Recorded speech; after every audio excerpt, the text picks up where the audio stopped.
The Adidas Samba is a cultural icon. The brand has sold well over 35 million pairs since its introduction in 1949.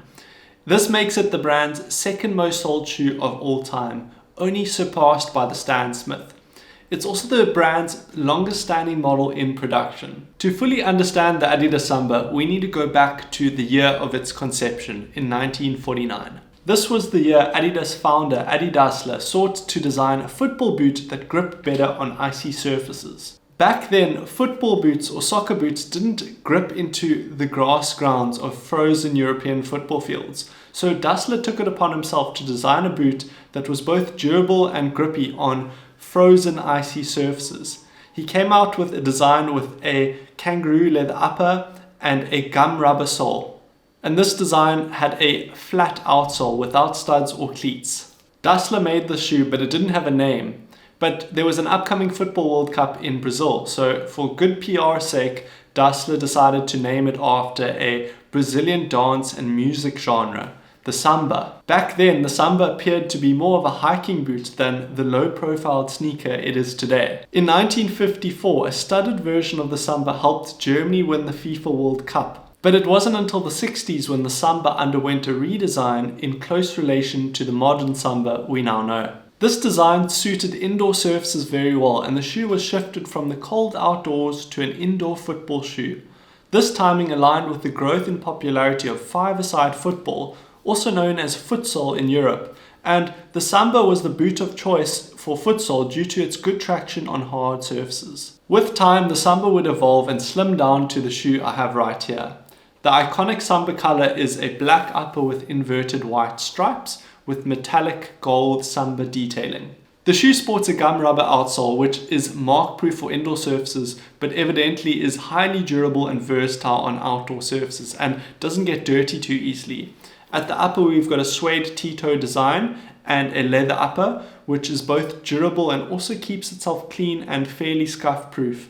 At the midsole, we've got a minimal stack height to give you a low to the ground feel. Particularly in the 70s and 80s, footballers began wearing this off the pitch fashionably during the start of a sports style trend. And the design became functional even outside the football world, crossing over into the skating world, the urban cycling world, as well as the streetwear scene. The Samba appeared to be appealing to many subcultures for its practical and minimal design, and the Samba was no longer known just as an indoor football boot. Over the years, Adidas have made multiple variations of this popular football boot turned fashion sneaker, but they've never completely overhauled it from its initial design, fearing the losing of an icon. Some of the variations they've made over the years include the Samba OG, the Samba LT or the long tongue, the Samba Super, with extended rubber outsole at the forefoot for football, the Samba Rose, specific for women, the Samba ADV, made to skate with extra durable rubber, the Samba Vegan, which replaces leather with synthetic leather, as well as the Velo Samba, which has built-in cycling cleats to the midsole. Collaborations have been rich in the Samba's history, keeping the silo relevant with Adidas's partners, including the likes of Wales Bonner, Sporty and Rich, and Ronnie Figer. There's also been a number of iconic celebrities that have donned the Samba. This include Noel and Liam Gallagher from Oasis, Freddie Mercury, Bob Marley, and various other names like Kanye West, Rihanna, Jonah Hill, Justin Timberlake have given praise to the model. In essence, the Samba is a cultural icon that stayed true to its heritage. Its design is timeless and robust, so robust that other brands have tried to copy it. It's also shared DNA with much of Adidas's lifestyle and football range. In fact, a shoe like the Busnets was designed as a specialized skating version of the Adidas Samba in 2006, in light of its popularity among skaters. In terms of use, it's a perfect daily casual shoe that you can rock to look good in, or you can use it as a beater sneaker to accumulate wear without it showing up easily.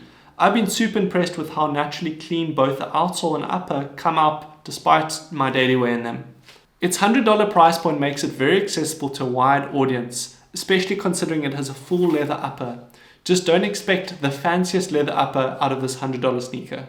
A leather shoe like this without an aerated mesh isn't going to keep your foot cool during summer, but it's definitely not a warm shoe either, so it's pretty much bang in the middle, and it's good for daily use, but if you are in very hot climates, your foot might just get a tad warm in these. The Samba has a very low to the ground profile or stack height, which doesn't give you that extra layer of cushioning. Now, this is true to its initial design and purpose, but if you are on your feet all day walking or perhaps traveling and are looking for a versatile walking sneaker, you might want to consider something with a bit of a higher stack height. The fit of the shoe is particularly narrow. This is true with most football boots that try to give you a really fitted, slim feel. So I'd advise, if you are a wide-footed customer, to go up half a size or perhaps even a full size just to get that extra space, or perhaps move into one of Adidas's other franchises that doesn't have a football origin of that slim fit. Thanks for watching this video on the Adidas Samba story.